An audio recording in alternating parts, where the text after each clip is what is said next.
ಮಕ್ಕಳೇನು ಮಾಡ್ತಾರೆ, ದೊಡ್ಡ ಕಾಯಿನು ಸಣ್ಣ ಕಾಯಿನು ಅಂತ ಲೆಕ್ಕ ಇಟ್ಕೋತಾರೆ. ಅದ್ರ ಬದಲು ಇದು 1 ರೂಪಾಯಿ, ಇದು 2 ರೂಪಾಯಿ, ಇದು 5 ರೂಪಾಯಿ, ಇದು 10 ರೂಪಾಯಿ ಕಾಯಿನ್ ಅಂತ ಕಾಯಿನನ್ನು ಎಕ್ಸ್ಪ್ಲೇನ್ ಮಾಡೋಕ್ಕೆ ಶುರು ಮಾಡಿ. ನೀವು ಮಾದರಿ ಆಗಿರಬೇಕಾಗುತ್ತೆ. ನಿಮ್ಮ ಮಕ್ಕಳು ನಿಮ್ಮ ಕನ್ನಡಿ ಅಷ್ಟೇ. ನನ್ನ ಅಪ್ಪ ಅಮ್ಮ ನನ್ನನ್ನು ಇವತ್ತು 22 ವರ್ಷ ಸಾಕೋದಕ್ಕೆ ಎಷ್ಟು ಖರ್ಚು ಮಾಡಿದ್ದಾರೆ ಅಂತ ಗೊತ್ತಾಗುತ್ತೆ. ಒಂದು ರೆಸ್ಪಾನ್ಸಿಬಿಲಿಟಿ ಬರುತ್ತೆ. ನಮ್ಗೆ ಮಕ್ಕಳು ಯಾಕೆ ಬೇಕು ಹೇಳಿ? ನಮ್ಮ ರಿಟೈರ್ಮೆಂಟ್ ಫಂಡ್ ಅವರು ಅಲ್ಲ, ನಾವು ಮಕ್ಕಳನ್ನು ಒಳ್ಳೆ ರೀತಿಯಲ್ಲಿ ಸಾಕ್ಕೊಡ್ಬೇಕು.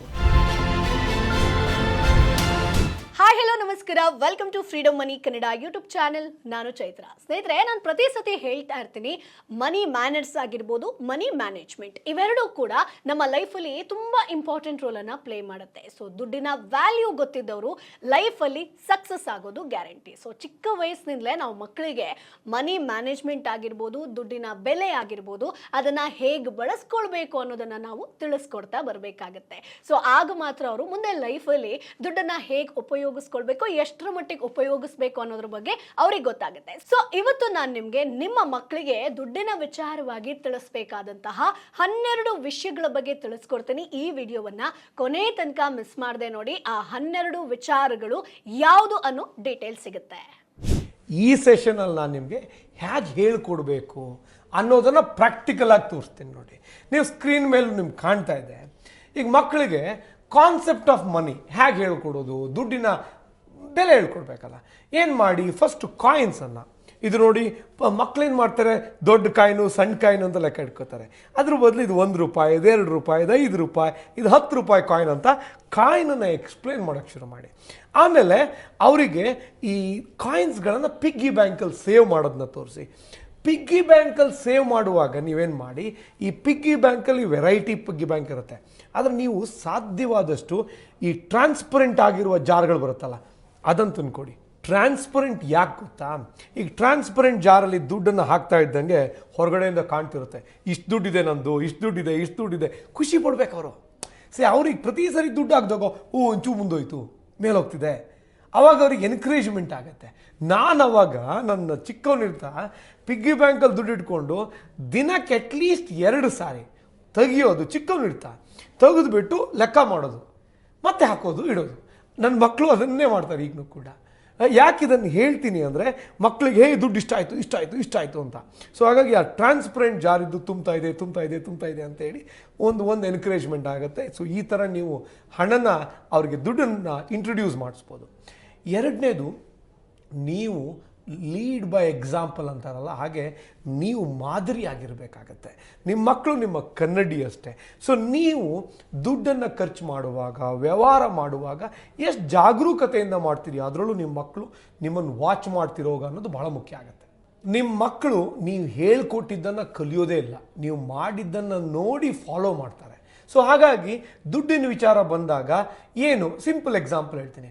ನಾವು ಎಷ್ಟೋ ಸಾರಿ ನನ್ನ ವೈಫ್ಗೆ ಹೇಳ್ತಿರ್ತೀನಿ, ಮಧ್ಯಾಹ್ನ ಹೋಟೆಲಿಗೆ ಹೋಗೋಣ ಊಟಕ್ಕೆ ಅಂತ ಹೇಳಿದ ತಕ್ಷಣ, ಒಂದು ವೇಳೆ ನಾನು ತಪ್ಪಿ ಅವಳಿಗೆ ಎನ್ಕರೇಜ್ ಆಗೋಂಗೆ ಹೋಟೆಲಿಗೆ ಹೋಗೋಣ ಅಂದ ತಕ್ಷಣ, ಬೇಡ ದುಡ್ಡು ಯಾಕೆ ವೇಸ್ಟ್ ಮಾಡೋದು, ಮನೆಯಲ್ಲೇ ಅಡುಗೆ ಮಾಡಿ ಊಟ ಮಾಡೋಣ. ಅವಾಗೇನಾಗತ್ತೆ, ಹೋಟೆಲಿಗೆ ಹೋದ್ರೆ ದುಡ್ಡು ಖರ್ಚಾಗತ್ತೆ. ಅಥವಾ ಹೊರಗಡೆ ಹೋದಾಗ ಇದನ್ನು ತಗೋಣ. ನನಗೆ ನೀವು ನಂಬಲ್ಲ, ನಾನು ಎಷ್ಟೋ ಸಾರಿ ಕಾಫಿ ಶಾಪಿಗೆ ಹೋಗಿ ಕಾಫಿ ಕುಡಿಯೋಣ ಅಂತ ಹೇಳ್ತೀನಿ. ಹೊರಗಡೆ ಹೋದಾಗ ನಾನು ಹೇಳ್ತೀನಿ, ನನ್ನ ವೈಫು ಮನೆಗೆ ಹೋದ ತಕ್ಷಣ ಹಾಟ್ ಕಾಫಿ ಫ್ರೆಶ್ ಆಗಿ ನಾನೇ ರೆಡಿ ಮಾಡಿಕೊಡ್ತೀನಿ, ಇಲ್ಲೆಂತ ದುಡ್ಡು ಕೊಡೋದು ಬೇಡ ಅಂತ ಹೇಳ್ತಾರೆ. ಅಂದರೆ ಇದನ್ನು ನಾವು ಯಾಕೆ ಮಾಡ್ತೀವಿ ಅಂದರೆ, ಮಕ್ಕಳಿಗೆ ಗೊತ್ತಾಗಲಿ ಅಂತ. ಅಂದರೆ ಹೊರಗಡೆ ಕುಡಿದ್ರೆ ಖರ್ಚಾಗತ್ತೆ. ಮತ್ತು ಎಷ್ಟೋ ಸಾರಿ ನೀವು ನಂಬಲ್ಲ, ಮನೆಗೆ ನಾವು ಫಿಶ್ಶು ಚಿಕನ್ನು ಮಟನ್ ಕೊಂಡ್ಕೊಂಡು ಹೋಗುವಾಗ, ನಾನ್ ವೆಜ್ ಕೊಳ್ಳುವಾಗ ನಾನು ಅವ್ರಿಗೆ ಹೇಳ್ತೀನಿ, ನೋಡು ಇಷ್ಟೇ ನೀನು ಫಿಶನ್ನು ಹೋಟೆಲಿಗೆ ಹೋಗಿ ರೆಸ್ಟೋರೆಂಟಲ್ಲಿ ಕೊಂಡು ತಿನ್ನಬೇಕು ಅಂದರೆ ಎಷ್ಟು ದುಡ್ಡು ಆಗುತ್ತೆ. ಅವ್ರು ಇದನ್ನು ತೊಗೊಂಡೋಗಿ ಅಡುಗೆ ಮಾಡಿಕೊಟ್ರೆ ಇದರ 3 ಪಟ್ಟು ಚಾರ್ಜ್ ಮಾಡ್ತಾರೆ. ನೀವು ಮನೆಗೆ ಹೋಗಿ ರೆಡಿ ಮಾಡಿಕೊಂಡ್ರೆ ಫ್ರೆಶ್ ಆಗಿರುತ್ತೆ, ಕ್ಲೀನಾಗಿ ವಾಶ್ ಮಾಡ್ಕೊಂಡು ತಿಂತೀರಿ. ಅಂದರೆ we should lead by example. ನಾವು ಮತ್ತೆ ಬೇಕಾಬಿಟ್ಟು ಖರ್ಚು ಮಾಡೋದು, ಬಟ್ಟೆ ತೊಗೊಳ್ಳೋದು ಕೂಡ ಏನು ಎಂತ, ಶೂಸು ಸ್ಲಿಪ್ಪರ್, ನಾವು ಎಷ್ಟೋ ಸಾರಿ ಏನು ಮಾಡ್ತೀವಿ, ಅನವಶ್ಯಕವಾಗಿ ಸಿಕ್ಕಾಪಟ್ಟೆ ಕೊಂಡ್ಕೊಳ್ಳೋದು, ಬ್ಯಾಡ್ದೇ ಹೋಗಿದ್ದು ಹಾಕೋದು. ಅವಾಗ ಮಕ್ಕಳಿಗೆ ಲೆಕ್ಕ ಸಿಗಲ್ಲ. ದುಡ್ಡನ್ನು ಅಪ್ಪನೂ ಖರ್ಚು ಮಾಡ್ತಾರೆ, ನಾನು ಮಾಡ್ತೀನಿ, ತಪ್ಪು. ಮತ್ತು ನಾವು ಬೇರೆಯವ್ರ ಮಕ್ಕಳ ಎದುರುಗಡೆ ಸಿಗರೇಟ್ ಸೇಯೋದು, ಡ್ರಿಂಕ್ಸ್ ಮಾಡೋದು, ನಾನು ಇನ್ಯಾರೋ ಜೊತೆ ಪಾರ್ಟಿಗೆ ಹೋಗೋದು, ನಾನು ಅವ್ರಿಗೆ ಹೇಳದೆ ಕೇಳದೆ ಇನ್ನೇನೋ ಮಾಡೋದು, ಈ ಥರ ಅಥವಾ ನಾವು ನಮ್ಮ ಮಕ್ಕಳ ಎದುರುಗಡೆ ನಮ್ಮ ತಲೆಗೆ ಬಣ್ಣ ಹಚ್ಕೊಳೋದು, ಈ ಥರ ಎಷ್ಟೋ ಪೇರೆಂಟ್ಸ್ ಮಾಡ್ತಾರೆ. ಈಗ ನಿಮಗೆ ಈಗಂತೂ ಏನಾಗಿರುತ್ತೆ 25 ವರ್ಷಕ್ಕೆಲ್ಲ ಮದುವೆ ಆಗಿಬಿಟ್ರೆ, ನನಗೆ 24 ವರ್ಷಕ್ಕೆ ಮದುವೆ ಆಗಿದ್ದು, 25 ವರ್ಷಕ್ಕೆ ನನ್ನ ಮೊದಲನೇ ಮಗ ಹುಟ್ಟಿದ್ದು. ಈಗ ನನಗೆ 34 ವರ್ಷ, ನನಗೆ 3 ಜನ ಮಕ್ಕಳಿದ್ದಾರೆ, ದೊಡ್ಡವನಿಗೆ ಆಲ್ರೆಡಿ 9 ವರ್ಷ ದಾಟಿದೆ. ಅಂದರೆ ಎಲ್ಲವನ್ನೂ ಅಬ್ಸರ್ವ್ ಮಾಡ್ತಾರೆ. ನನಗಿನ್ನೂ 34 ವರ್ಷ ಅಂತೇಳಿ ನಾನೇನಾದರೂ ಸಿಕ್ಕಾಬಟ್ಟೆ ಏನೋ ಫಿಕ್ಕಲಾಗಿ ಆ್ಯಕ್ಟ್ ಮಾಡಿ ಬೇಡದೆ ಹೋಗಿರೋ ಒಂದು ಸ್ವಲ್ಪ ಇರ್ರೆಸ್ಪಾನ್ಸಿಬಲ್ ಡಿಸಿಷನ್ಸ್ನ ತೊಗೊಂಡ್ಬಿಟ್ರೆ ನನ್ನ ಮಕ್ಕಳು ಅದನ್ನು ಕಾಪಿ ಮಾಡ್ತಾರೆ. ಸೊ ಅದು ಭಾಳ ಮುಖ್ಯ ಆಗುತ್ತೆ. ನಾವು ಸಿನಿಮಾಗೆ ಹೋಗೋದು, ಥಿಯೇಟ್ರಿಗೆ ಹೋಗೋದು, ಅಲ್ಲಿಂದ ಖರ್ಚು ಮಾಡೋದು, ಯಾವುದು ಬೇಕು ಬೇಡ, ನಾವು we should lead by example. ನಿಮ್ಮ ಮಕ್ಕಳು ನೀವು ಹೇಳಿಕೊಟ್ಟಿದ್ದನ್ನು ಕಲಿಯೋಕ್ಕೆ ಸಾಧ್ಯವೇ ಇಲ್ಲ, ಕಲಿಯೋದು ಭಾಳ ಕಡಿಮೆ. ನೀವು ಮಾಡಿದ್ದನ್ನು ಫಾಲೋ ಮಾಡ್ತಾರೆ. ಸೊ ನೀವೇನು ಮಾಡ್ತೀರಿ ಅದನ್ನು ಅವ್ರು ಫಾಲೋ ಮಾಡ್ತಾರೆ. ಸೊ ಅವ್ರು ನಿಮ್ಮ ಕನ್ನಡಿ ಇದ್ದಂಗೆ, ಬಿ ಕೇರ್ಫುಲ್. ಹಾಗಾಗಿ ಹಣ ನಮ್ಮ ಲೈಫಿಗೆ ಎಷ್ಟು ಇಂಪಾರ್ಟೆಂಟು, ಅದರ ಜೊತೆಗೆ ಮನಿ ವ್ಯಾಲ್ಯೂನ ಕೂಡ ನಾವು ತಿಳ್ಕೊಳ್ಳೋದು ಅಷ್ಟೇ ಇಂಪಾರ್ಟೆಂಟ್ ಆಗುತ್ತೆ. ಸೊ ನಿಮ್ಮ ಮಕ್ಕಳಿಗೆ ಮನಿ ವ್ಯಾಲ್ಯೂ ಬಗ್ಗೆ ಇನ್ ಡಿಟೇಲ್ ಆಗಿ ಕಲಿಸ್ಕೊಡ್ಬೇಕು ಅಂತ ಇದ್ರೆ ಈಗಲೇ ಫ್ರೀಡಮ್ ಆ್ಯಪನ್ನು ಡೌನ್ಲೋಡ್ ಮಾಡಿ. ಸುಮಾರು 1 ಗಂಟೆ 15 ನಿಮಿಷದ ಸಂಪೂರ್ಣ ಕೋರ್ಸ್ ಇದೆ. ಸೊ ಮನಿ ಅನ್ನೋ ಸೂಪರ್ ಪವರನ್ನು ಹೇಗೆ ಬಳಸ್ಕೊಳ್ಬೇಕು ಅನ್ನೋದ್ರ ಬಗ್ಗೆ ಇನ್ ಡಿಟೇಲ್ ಆಗಿ ಮಾಹಿತಿ ಇಲ್ಲಿ ನಿಮಗೆ ಸಿಗುತ್ತೆ. ಸೊ ಹಾಗಾಗಿ ಈಗಲೇ ಫ್ರೀಡಮ್ ಆ್ಯಪನ್ನು ಡೌನ್ಲೋಡ್ ಮಾಡಿ. ಒಂದು ಸೇವಿಂಗ್ಸ್ ಬ್ಯಾಂಕ್ ಅಕೌಂಟ್ ಓಪನ್ ಮಾಡಿ. ಮಕ್ಕಳಿಗೆ ಸೇವಿಂಗ್ಸ್ ಬ್ಯಾಂಕ್ ಅಕೌಂಟ್ ಓಪನ್ ಮಾಡಿ ಅವರ ಪಿಗ್ಗಿ ಬ್ಯಾಂಕಲ್ಲಿ ತೆಗೆದ ದುಡ್ಡನ್ನು ಅದಕ್ಕೆ ಹಾಕೋದು, ನೀವು ಖರ್ಚಿಗೆ ಕೊಡೋ ದುಡ್ಡನ್ನು ಅದ್ರಲ್ಲಿ ಹಾಕೋದು. ಮಕ್ಕಳಿಗೆ ಒಂದು ರೆಸ್ಪಾನ್ಸಿಬಿಲಿಟಿ, ನನ್ನ ದುಡ್ಡು ಇಷ್ಟಿದೆ, ಅದನ್ನು ಅವ್ರಿಗೆ ಅರ್ಥ ಮಾಡಿಸ್ಬೇಕು. ನಾವು ಸೇವಿಂಗ್ಸ್ ಬ್ಯಾಂಕ್ ಅಕೌಂಟ್ ಮಕ್ಕಳಿಗೆ ಓಪನ್ ಮಾಡಿಲ್ಲ ಅಂದರೆ ಕಷ್ಟ ಆಗುತ್ತೆ. ನಾನು ಇನ್ಫ್ಯಾಕ್ಟು ನನ್ನ ಫಿನಾನ್ಷಿಯಲ್ ಫ್ರೀಡಮ್ ವರ್ಕ್ಶಾಪಿಗೆ ಒಬ್ಬರು ಬಂದಿದ್ದರು. ಅವ್ರು ಚಾರ್ಟರ್ಡ್ ಅಕೌಂಟೆಂಟು, ಭಾಳ ಒಳ್ಳೆ ಕೆಲಸ ಮಾಡ್ಯಾರವರು. ಮಗನಿಗೆ 5 ವರ್ಷನೋ ಏನೋ ಇದ್ದಾಗ ಬ್ಯಾಂಕ್ ಅಕೌಂಟ್ ಓಪನ್ ಮಾಡಿಬಿಟ್ಟು, ಇನ್ಫ್ಯಾಕ್ಟ್ ಅವ್ನಿಗೆ 6 ತಿಂಗಳಿದ್ದಾನೆ ಬ್ಯಾಂಕ್ ಅಕೌಂಟ್ ಓಪನ್ ಮಾಡಿಬಿಟ್ಟಿದ್ದಾರೆ. ಆಮೇಲೆ ಏನು ಮಾಡ್ಯಾರೆ, ಅವನಿಗೋಸ್ಕರ ಏನೇ ಖರ್ಚು ಮಾಡಿದ್ರು ಆ ಬ್ಯಾಂಕ್ ಅಕೌಂಟಿಗೆ ದುಡ್ಡು ಹಾಕಿ ಅದರಿಂದ ಖರ್ಚು ಮಾಡೋಕ್ಕೆ ಶುರು ಮಾಡ್ಯಾರೆ. ಅವಾಗೇನಾಗುತ್ತೆ, ಮಗನಿಗೆ ನಾಳೆ ಸ್ಟೇಟ್ಮೆಂಟ್ ತೋರಿಸ್ತಾರೆ. ಅವನಿಗೀಗ 9 ವರ್ಷ, ಈಗ ಆಲ್ರೆಡಿ ನೀನು ನೋಡಪ್ಪ ಈ ಸಾಲ ಕೊಟ್ಟಿದ್ದೀನಿ ನಿಂಗೆ ಅಂತ. ಅಂದರೆ ದುಡ್ಡು ಅವ್ರಿಗೆ ಅವನ ಮಗನ ಅಕೌಂಟಿಗೆ ಟ್ರಾನ್ಸ್ಫರ್ ಮಾಡಿಕೊಂಡು ಏನು ಮಾಡ್ತಾರೆ, ನಿಮ್ಮ ಮಗನಿಗೆ 5 ವರ್ಷ 5 ತಿಂಗಳು, ಮಗನಿಗೋ ಮಗಳಿಗೋ 10 ತಿಂಗಳು, 2 ವರ್ಷ ಅಂತ ಇಟ್ಕೊಳ್ಳಿ. ನೀವೀಗ ಏನು ಮಾಡ್ತೀರಿ, ಒಂದು ಬ್ಯಾಂಕ್ ಅಕೌಂಟ್ ಓಪನ್ ಮಾಡ್ತೀರಿ. ಅಫ್ಕೋರ್ಸ್ ನೀವು ಗಾರ್ಡಿಯನ್ ಆಗಿರ್ತೀರಿ, ನೀವೇ ಆಪ್ರೇಟ್ ಮಾಡ್ತೀರಿ. ಆದರೆ ನಿಮ್ಮ ಮಕ್ಕಳಿಗೆ ನೀವು ಖರ್ಚು ಮಾಡುವ ದುಡ್ಡು ಇದೆಯಲ್ಲ, ಅದಕ್ಕೇನು ಮಾಡಿ, ನಿಮ್ಮ ಬ್ಯಾಂಕ್ ಅಕೌಂಟಿಂದ ಮಾಡಬೇಡಿ. ನಿಮ್ಮ ಬ್ಯಾಂಕ್ ಅಕೌಂಟಿಂದ ಮಗ ಅಥವಾ ಮಗಳ ಬ್ಯಾಂಕ್ ಅಕೌಂಟಿಗೆ ಟ್ರಾನ್ಸ್ಫರ್ ಮಾಡಿ, ಅಲ್ಲಿಂದ ಖರ್ಚು ಮಾಡಿ. ಆದರೆ ನಿಮ್ಮ ಮಗಳ ಅಥವಾ ಮಗನ ಬ್ಯಾಂಕ್ ಅಕೌಂಟಿಗೆ ದುಡ್ಡನ್ನು ಟ್ರಾನ್ಸ್ಫರ್ ಮಾಡುವಾಗ loan to son, loan to daughter, ಸಾಲ ಅಂತೇಳಿ ಟ್ರಾನ್ಸ್ಫರ್ ಮಾಡಿ. ಅವಾಗೇನಾಗುತ್ತೆ, ಬ್ಯಾಂಕ್ ಸ್ಟೇಟ್ಮೆಂಟಲ್ಲಿ ಹಾಗೆ ಅಪಿಯರ್ ಆಗುತ್ತೆ. ಒಂದು 15-20 ವರ್ಷ ಆದಮೇಲೆ ನಿಮ್ಮ ಮಾತು ಕೇಳಿಲ್ಲ ಅಂದರೆ ತೋರಿಸಿ, ನೋಡಪ್ಪ ಈ ಸಾಲ ಕೊಟ್ಟಿದ್ದೀನಿ, ವಾಪಸ್ ಕೊಟ್ಟು ಮಾತಾಡು ಅಂತ ಹೇಳ್ಬೋದು. ಸೊ ಅದು ಆ ಪ್ರಶ್ನೆ ಅಲ್ಲ. ಅಂದರೆ ಮಕ್ಕಳಿಗೆ ಒಂದು ಬೆಲೆ ಗೊತ್ತಾಗಲಿ. ನನ್ನ ಅಪ್ಪ ಅಮ್ಮ ನನ್ನನ್ನು ಇವತ್ತು 22 ವರ್ಷ ಸಾಕೋದಕ್ಕೆ ಎಷ್ಟು ಖರ್ಚು ಮಾಡಿದ್ದಾರೆ ಅಂತ ಗೊತ್ತಾಗುತ್ತೆ. ಒಂದು ರೆಸ್ಪಾನ್ಸಿಬಿಲಿಟಿ ಬರುತ್ತೆ. ಎಷ್ಟೋ ಜನ ಅಪ್ಪ ಅಮ್ಮ ನಂದೆಲ್ಲ ನಿಂದೆ ತೊಗೊಂಬಿಡಪ್ಪ ಅಂತ, ಅವನು ನಿಮ್ಮದೆಲ್ಲ ತೊಗೊಂಡ್ಬಿಟ್ಟು ನಿಮ್ಮನ್ನು ಬೀದಿಗೆ ಹಾಕ್ತಾನೆ. ಹಾಗಲ್ಲ, ಅರ್ಥ ಮಾಡ್ಕೊಳ್ಳಿ, ಇದೆಲ್ಲ ತೋರಿಸಿ. ಇಲ್ಲಿ ನೋಡ್ರಿ, ನಮಗೆ ಮಕ್ಕಳು ಯಾಕೆ ಬೇಕು ಹೇಳಿ? ನಮ್ಮ ರಿಟೈರ್ಮೆಂಟ್ ಫಂಡ್ ಅವರು ಅಲ್ಲ. ನಾವು ಮಕ್ಕಳನ್ನು ಒಳ್ಳೆ ರೀತಿಯಲ್ಲಿ ಸಾಕ್ಕೊಡ್ಬೇಕು. ಹಾಗಂದು ಮಾತ್ರಕ್ಕೆ ನಾನು ನಿನ್ನ ನೋಡ್ಕೊಂಡಿದ್ದೀನಿ, ನೀನು ನೋಡ್ಕೋಬೇಕು ಅನ್ನೋದು ತಪ್ಪು. ಅದ್ರ ಬದಲು ನಾನು ಇಷ್ಟು ಖರ್ಚು ಮಾಡಿದ್ದೀನಿ, ಅವ್ನು ನೋಡ್ಕೊಂಡಿಲ್ಲ ಅಂದರೆ ಲೀಗಲಿ ಕೇಳಿ, ಇಷ್ಟು ಖರ್ಚಾಗಿದೆ ಕೊಟ್ಬಿಡು ಅಂತ. ಸೊ ಹಾಗಾಗಿ ಮುಂದೆ ಲೆಕ್ಕಾಚಾರ ಬಿಟ್ಬಿಡಿ. ನಾವು ಕಮರ್ಷಿಯಲ್ ಆಗಿ ಸಂಬಂಧಗಳನ್ನ ನೋಡೋಕ್ಕಾಗಲ್ಲ, ಆದರೆ ಮಕ್ಕಳಿಗೆ ಗೊತ್ತಾಗಬೇಕು. ಇವತ್ತಿನ ಮಟ್ಟಿಗೆ ಹೇಳಬೇಕು ಅಂದರೆ ಒಂದು ಮಗುವನ್ನು ಒಂದು ಹುಟ್ಟಿದ ದಿನದಿಂದ ಒಂದು 21 ವರ್ಷದ ತನಕ 22 ವರ್ಷದ ತನಕ ಸಾಕೋದಕ್ಕೆ ಮಿನಿಮಮ್ ಕನ್ಸರ್ವೇಟಿವ್ ಆಗಿ ನೋಡಿದ್ರೆ 1 ಕೋಟಿ ಬೇಕು. 1 ಕೋಟಿ ಒಂದು ಮಗುಗೆ. ಸೊ ಆ ಮಟ್ಟಕ್ಕೆ ನಾವು ಖರ್ಚು ಮಾಡ್ತೀವಿ. ಸೊ ಹಾಗಾಗಿ ಸೇವಿಂಗ್ಸ್ ಬ್ಯಾಂಕ್ ಅಕೌಂಟ್ ಮಾಡಿ ಅದ್ರ ಮೂಲಕ ಟ್ರಾನ್ಸಾಕ್ಷನ್ ತೋರಿಸೋದು ಭಾಳ ಉತ್ತಮ. ಮತ್ತು ಕಲಿಯೋದನ್ನು ಒಂದು ಫನ್ ಆಗಿ ಮಾಡಿ. ಅಂದರೆ ಈಗ ನಮ್ಮ ಮಕ್ಕಳಿಗೆ ನಾನು ಬಿಸ್ನೆಸ್ ಒಂದು ಗೇಮಿಂದು ಕಿಟ್ ಕೊಡಿಸಿದ್ದೀನಿ. ಅದರಲ್ಲಿ ನೋಟ್ಗಳಿದೆ, ಬೇರೆ ಬೇರೆ ಐಟಮ್ಸ್ಗಳಿದೆ. ಒಬ್ಬ ಅಂಗಡಿ ಇಟ್ಕೋತಾನೆ, ಒಬ್ಬ ದುಡ್ಡು ಇಟ್ಕೋತಾನೆ. ಸರ್ ನಂಗೆ ಇದು ಕೊಡಿ ಅಂತ ಬರ್ತಾನೆ, ಅದನ್ನು ಕೊಡ್ತಾನೆ, ದುಡ್ಡು ಕೊಟ್ಟು ಎಕ್ಸ್ಚೇಂಜ್ ಮಾಡ್ಕೊಳ್ಳೋದು. ಈ ಥರ ಮಕ್ಕಳಿಗೆ ಗೇಮ್ಸನ್ನು ಹೇಳ್ಕೊಡಿ. ಹಣಕಾಸಿಗೆ ಸಂಬಂಧಪಟ್ಟ ಗೇಮ್ಸ್ಗಳನ್ನ ಹೇಳ್ಕೊಡೋದು. ಅಂದರೆ ಅವಾಗೇನಾಗುತ್ತೆ, ಒಂದು ಖುಷಿ ಆಗುತ್ತೆ. ಅವನೇನು ನನ್ನ ಸಣ್ಣ ಪುಟ್ಟ ವಿಚಾರಗಳು ಮಕ್ಕಳಿಗೆ ಕಲಿಯೋದು ಒಂದು ಫನ್ ಆಗಿರಬೇಕು. ಅವಾಗ ಆಟೋಮೆಟಿಕಲಿ ಮಾಡೋಕ್ಕೆ ಶುರು ಮಾಡ್ತಾರೆ. ನೀವು ಅದಕ್ಕೆ ಆನ್ಲೈನ್ ಗೇಮ್ಸ್ಗಳಿರ್ಬೋದು, ಅಥವಾ ಸಿಕ್ಕಾಬಟ್ಟೆ ನಿಮಗೆ ಈಗ ಕಿಟ್ಗಳು ಸಿಗುತ್ತೆ ಮಕ್ಕಳಿಗೆ ಬಿಸ್ನೆಸ್ ಹೇಳ್ಕೊಡೋಂಥದ್ದು. ಅದನ್ನು ಕೊಡಿಸಿ. ಎಂತೆಂಥದ್ದೋ ಟಾಯ್ಸ್ ಕೊಡ್ತೀರಿ, ಅದ್ರ ಬದಲು ಇದನ್ನು ಕೊಡಿಸಿ. ಆ ಥರದ ಗೇಮ್ಸ್ ಆಡೋಕ್ಕೆ ಹೇಳಿ. ಆವಾಗ ಮಕ್ಕಳು ಒಂದು ಫನ್ ವೇಯಲ್ಲಿ ಕಲಿಯೋಕ್ಕೆ ಶುರು ಮಾಡಿಬಿಡ್ತಾರೆ, ಹಣಕಾಸಿನ ಬಗ್ಗೆ ಗೊತ್ತಾಗುತ್ತೆ. ಇನ್ನು 5ನೇದು, ಅವರಿಗೆ ತಪ್ಪು ಮಾಡೋಕ್ಕೆ ಬಿಡಿ. ತಪ್ಪು ಮಾಡೋಕ್ಕೆ ಬಿಟ್ಟು ಅವ್ರಿಗೆ ಪಶ್ಚಾತ್ತಾಪ ಪಡಬೇಕು. ಅವಾಗ ಅವ್ರು ಇನ್ಯಾವತ್ತೂ ಮಾಡಲ್ಲ. ನಾವೇನು ಮಾಡ್ತೀವಿ, ತಪ್ಪು ಮಾಡೋಕೆ ಬಿಡಲ್ಲ. ತಪ್ಪು ಮಾಡಲಿ ಮಕ್ಕಳು, ಸಣ್ಣ ಪುಟ್ಟ ತಪ್ಪು ಮಾಡಬೇಕು, ದುಡ್ಡು ಕಳ್ಕೋಬೇಕು ಒಂದು ಸ್ವಲ್ಪ, ಅಥವಾ ದುಡ್ಡನ್ನು ಜಾಸ್ತಿ ಕೊಡಬೇಕು. ಅವರು 50 ರೂಪಾಯಿ ಕೊಟ್ಟು ಏನೋ ಕೊಂಡ್ಕೊಂಬರ್ತಾರೆ, ಆಮೇಲೆ ನೀವು ತೋರಿಸ್ಬೇಕು, ನೋಡು ನಾನು ಈಗ ಇದನ್ನು 20 ರೂಪಾಯಿ ಕೊಡ್ತೀನಿ, ನೋಡ್ತೀಯಾ, ನೋಡು 30 ರೂಪಾಯಿ ಎಕ್ಸ್ಟ್ರಾ ಕೊಟ್ಟು ಬಂದೆ, ಇನ್ನು ಮುಂದೆ ತಪ್ಪಾಗಬಾರ್ದು, ನೀನು ಆಪ್ಷನ್ಸ್ಗಳನ್ನ ಇವ್ಯಾಲ್ಯೂಯೇಟ್ ಮಾಡಬೇಕು. ಈ ಥರ ಸಣ್ಣ ತಪ್ಪುಗಳನ್ನ ಮಾಡಲಿ ಅವರು. ಆ ಮಾಡಿದ ತಪ್ಪಿಗೆ ಅದ್ರ ಬೆಲೆ. ಈಗ ನಮ್ಮಲ್ಲಿ ಏನಾಯಿತು, ಒಂದು ಸಾರಿ 60 ಇಂಚಿನ ಟಿ ವಿಯನ್ನು ನಮ್ಮ ಚಿಕ್ಕವನು ಮಗ 1.5 ವರ್ಷದ ಹುಡುಗ ಹೊಡೆದ್ಬಿಟ್ಟ. ಅದು ಒಳಗಡೆ ಪ್ಯಾನಲ್ಲೇ ಹೋಗ್ಬಿಡ್ತು. ನಾನು ಆಮೇಲೆ ಏನು ಮಾಡಿದೆ, ತಪ್ಪಾಯ್ತಲ್ಲ ಮಕ್ಕಳಿಂದ, ಅವ್ರು ಮತ್ತೆ ಉಳಿದ ಮಕ್ಕಳು ತಪ್ಪಿಲ್ಲ ಪಾಪ ಅವ್ರದ್ದು. ಆದರೂ ಕೂಡ 4.5 ತಿಂಗಳು ಮನೆಗೆ ಟಿ ವಿ ತಂದಿಲ್ಲ. ಟಿ ವಿ ಯಾಕೆ ತಂದಿಲ್ಲ? ದುಡ್ಡಿಲ್ಲಪ್ಪ ನನ್ನ ಹತ್ರ, ಅದು ದುಡ್ಡಿಲ್ಲ, ಹೇಗೆ ತರಲಿ? ಅವರು ಕೂಡ ಪಾಪ ಹೇಗೋ ಮ್ಯಾನೇಜ್ ಮಾಡಿಕೊಂಡ್ರು. 5-6 ತಿಂಗಳಾದ ಮೇಲೆ ನಾನೇ ಅಟ್ಲಾಗಿ ತೊಗೊಂಡೋಗಿ ಒಂದು ಟಿ ವಿ ಕೊಟ್ಟೆ. ಯಾಕೆ ಇದನ್ನು ಹೇಳ್ತೀನಿ ಅಂದರೆ, ತಪ್ಪು ಮಾಡಿದಾಗ ಆ ತಪ್ಪಿನ ಬೆಲೆಯನ್ನು ಅವ್ರು ಅರ್ಥ ಮಾಡ್ಕೊಳೋಕ್ಕೂ ಒಂದಷ್ಟು ಟೈಮ್ ಬೇಕಾಗತ್ತೆ. ಇನ್ಯಾವತ್ತು ನನ್ನ ಮಕ್ಕಳು ಇದ್ದಿದ್ದನ್ನು ಹೊಡ್ಕೊಳಲ್ಲ, ಯಾಕಂದರೆ ಗೊತ್ತುಂಟು ಅವರಿಗೆ, ಇದ್ದಿದ್ದನ್ನು ಹೊಡ್ಕೊಂಡ್ಬಿಟ್ರೆ ಮತ್ತೆ ಯಾವತ್ತೂ ಬರಲ್ಲ ಅಂತ. ಯಾಕೆ ಇದನ್ನು ಹೇಳ್ತೀನಿ ಅಂದರೆ, ಹಾಳು ಮಾಡಿಕೊಂಡ್ರೆ ಇದು ಬರಲ್ಲ ನನಗಿನ್ನ ಮುಗೀತಿದ್ದು. 6 ತಿಂಗಳು ಟಿ ವಿ ಇಲ್ಲ, ಅವಾಗ ಗೊತ್ತಾಗೋಯ್ತು ಅದ್ರ ಬೆಲೆ ಏನು ಅಂತ.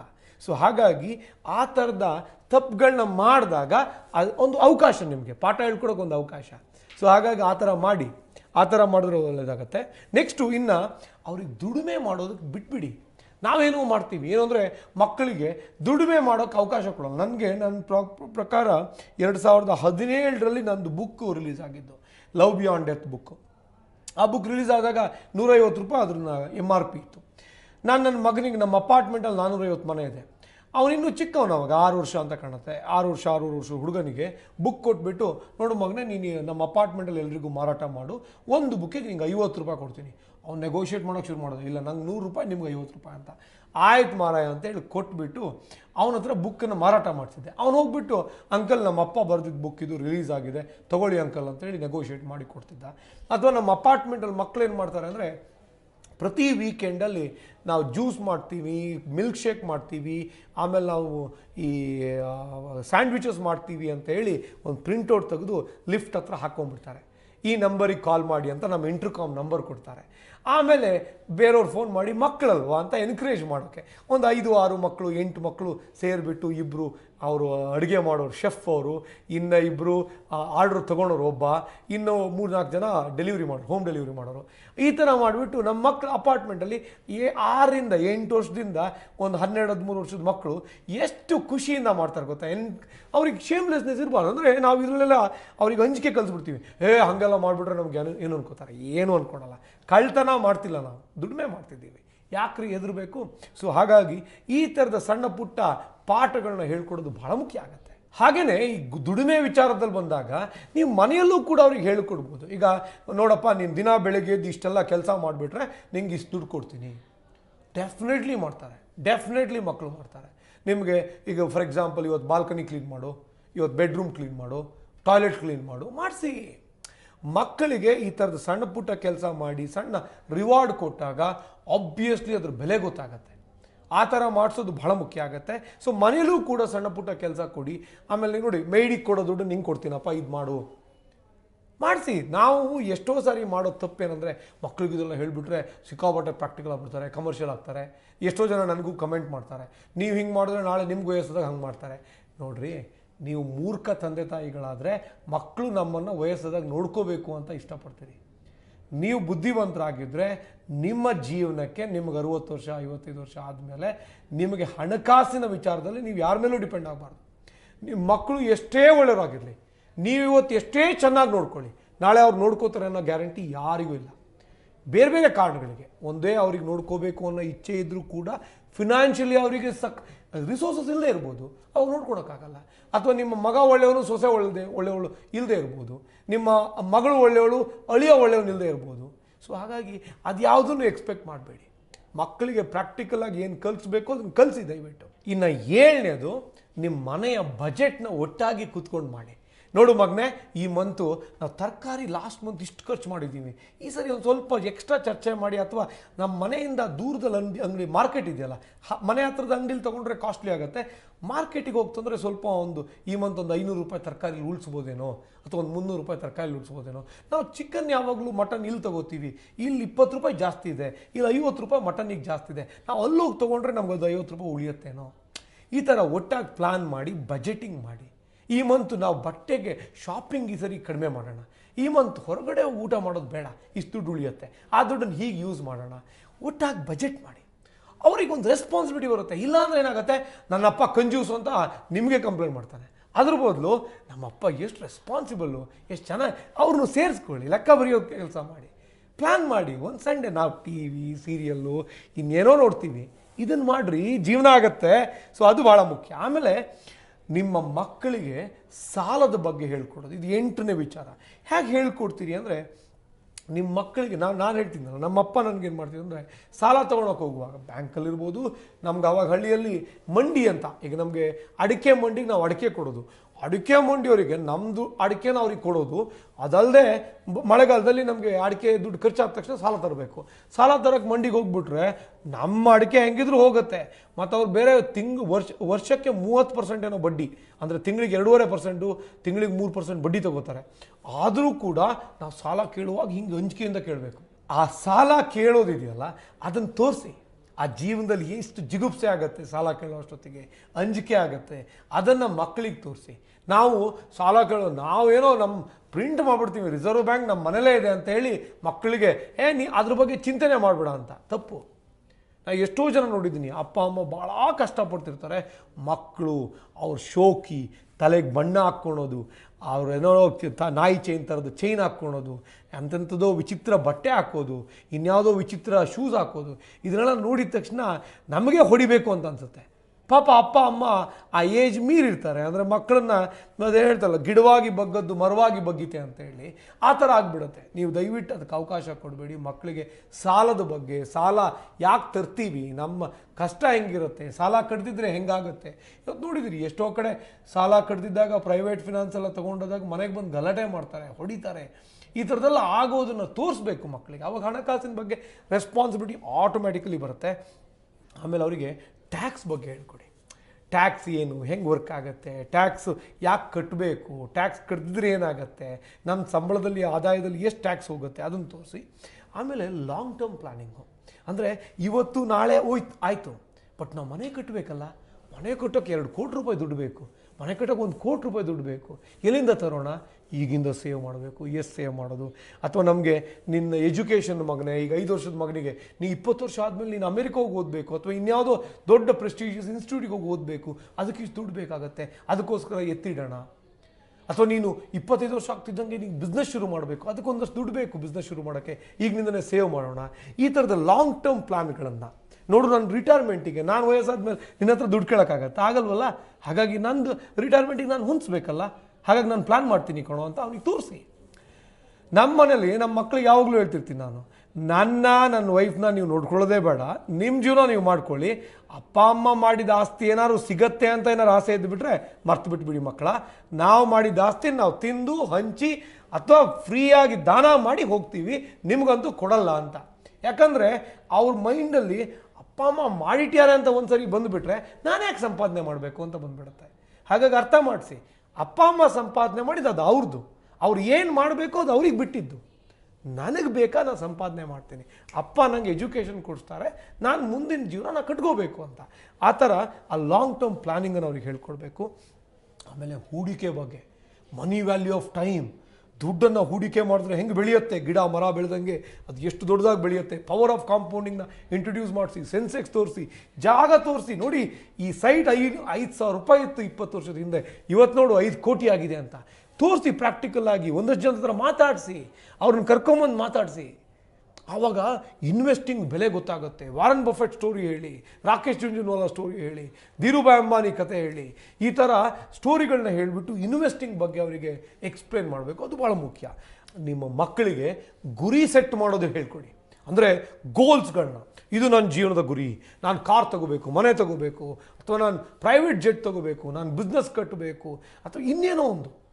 ಅಥವಾ ನಾನು MBA ಮಾಡಬೇಕು, MBBS ಮಾಡಬೇಕು, ನಾನು ಸೈಂಟಿಸ್ಟ್ ಆಗಬೇಕು, ಆ ಗುರಿಗಳನ್ನ ಸೆಟ್ ಮಾಡಿ, ಗುರಿಗಳನ್ನ ಉಳಿತಾಯಕ್ಕೆ ಕನೆಕ್ಟ್ ಮಾಡಿ. ನಾನು ನಿಮ್ಗೆ ನನ್ನ ಮಗನ ವಿಚಾರ ಹೇಳ್ದಲ್ಲ, ಪಿಗ್ಗಿ ಬ್ಯಾಂಕಿಂದ ಮನೆ ತೊಗೊಂಡ್ವಿ, ಆ ಥರ ಆ ಗುರಿಗಳನ್ನ ಕನೆಕ್ಟ್ ಮಾಡೋದು ಭಾಳ ಮುಖ್ಯ ಆಗುತ್ತೆ. ನಾವು ಎಷ್ಟೋ ಜನ ಮಾಡಲ್ಲ, ಆಮೇಲೆ ನೊಂದ್ಕೋತೀವಿ. ಹಾಗೆ ಮಾಡಬೇಡಿ. ಮಕ್ಕಳಿಗೆ ಗುರಿಗಳನ್ನ ಇಟ್ಕೊಳಂಗೆ ಹೇಳಿ, ಎನ್ಕರೇಜ್ ಮಾಡಿ, ಅವ್ರ ಕನಸುಗಳನ್ನ ಮತ್ತೆ ಮತ್ತೆ ಮತ್ತೆ ನೆನ್ಪು ಮಾಡಿ. ಎಷ್ಟೋ ಸರಿ ನನ್ನ ಮಗ ಸೈಂಟಿಸ್ಟ್ ಆಗಬೇಕು ಅಂದ ತಕ್ಷಣ ಏನೋ ಮಗನೇ ಅಂತ ಮಾತಾಡ್ಸಲ್ಲ, ಏನು ಸೈಂಟಿಸ್ಟ್, ಏನಾಗ್ತಿದೆ, ಏನು ಹೊಸದಾಗಿ ಕಂಡುಹಿಡಿತಿದ್ದೀರಿ, ಆ ಥರ ಮತ್ತೆ ಮತ್ತೆ ಅವ್ರ ಗುರಿಗಳನ್ನ ನೆನಪಿಸಬೇಕು. ಅಥವಾ ಏನು ಬಿಲಿಯನೇರ್, ಅವ್ರು ಬಿಲಿಯನೇರ್ ಆಗಬೇಕು ಅಂತಿರ್ತಾನೆ, ಏನು ಬಿಲಿಯನೇರ್ ಅಂದರೆ ಮತ್ತೆ ಮತ್ತೆ ಅವರ ಗುರಿನ ನೆನೆಸ್ಬೇಕು ನಾವು. ಆ ಥರ ಮಾಡಿದಾಗ ಮಕ್ಕಳು ಮರೆಯಲ್ಲ ಅವ್ರ ಕನಸನ್ನು. ನಾವು ಹುಣ್ಣಿಮೆಗೆ, ಅಮಾವಾಸ್ಯೆಗೆ ಅಥವಾ ಇನ್ಯಾವುದೋ ಹಬ್ಬಕ್ಕೆ, ದೀಪಾವಳಿಗೆ, ಉಗಾದಿಗೆ ಅವ್ರ ಕನಸುಗಳನ್ನ ಹೇಳೋದಲ್ಲ, ಅವ್ರನ್ನ ಕೇಳೋ ರೀತಿ, ಮಾತಾಡ್ಸೋ ರೀತಿ ಅವ್ರಿಗೆ ಆಗಬೇಕದು. ಅಂದರೆ ದ್ಯಾಟ್ ಹ್ಯಾಸ್ ಟು ಬಿಕಮ್ ನನ್ನ ಮನಸ್ಸಲ್ಲಿ ಹೋಗ್ಬಿಡ್ಬೇಕದು. ನನಗೆ ಬಿಸ್ನೆಸ್ ಹೆಂಗೆ ಆಯಿತು ಅಂದರೆ, 4ನೇ ಕ್ಲಾಸ್ ಮುಗಿದಲ್ಲಿಂದ ನಾನು ಹಾಲು ಮಾರಾಟ ಮಾಡೋಕ್ಕೆ ಶುರು ಮಾಡಿದೆ. ಎಲ್ಲರೂ ನಂಗೆ ಮಾರ್ವಾಡಿ ಅನ್ನೋರು. ಬಿಸ್ನೆಸ್ ಆಟೋಮ್ಯಾಟಿಕಲಿ ಬಂದುಬಿಡ್ತು ಆವಾಗ. ಸೊ ಆ ಥರ ರೆಡಿ ಮಾಡೋದು ಭಾಳ ಮುಖ್ಯ. ಇದು ಎಲ್ಲವನ್ನೂ ನೀವು ರಿಲೀಜಿಯಸ್ ಆಗಿ ಫಾಲೋ ಮಾಡಿದ್ರೆ ನಿಮ್ಮ ಮಕ್ಕಳು ಹಣಕಾಸಿನ ವಿಚಾರದಲ್ಲಿ ಎಕ್ಸ್ಪರ್ಟ್ಸ್ ಆಗೇ ಆಗ್ತಾರೆ. ಸೊ ಹಣಕಾಸು ನಿರ್ವಹಣೆ ಬಗ್ಗೆ ಸಾಕಷ್ಟು ಮಾಹಿತಿ ಸಿಕ್ಕಿರುತ್ತೆ ಅಂತ ಅನ್ಕೊಳ್ತೀನಿ. ಏನೇ ಡೌಟ್ ಇದ್ರೂ ಕೂಡ ನೀವು ಕಮೆಂಟ್ ಬಾಕ್ಸ್ ಅಲ್ಲಿ ತಪ್ಪದೇ ತಿಳಿಸಬಹುದು. ಯಾವ ವಿಚಾರದ ಬಗ್ಗೆ ನೀವು ತಿಳ್ಕೊಳ್ಬೇಕು ಅಂತ ಇದ್ದೀರೋ ಅದನ್ನ ಕಮೆಂಟ್ ಬಾಕ್ಸ್ ನಲ್ಲಿ ತಪ್ಪದೇ ತಿಳಿಸಿ. ಮುಂದಿನ ವಿಡಿಯೋದಲ್ಲಿ ಮತ್ತಷ್ಟು ಮನಿ ಮಾಹಿತಿ ಜೊತೆ ನಾನು ಮುಂದೆ ಹಾಜರಿರ್ತೀನಿ. ಅಲ್ಲಿವರೆಗೂ ಬಾಯ್ ಬಾಯ್.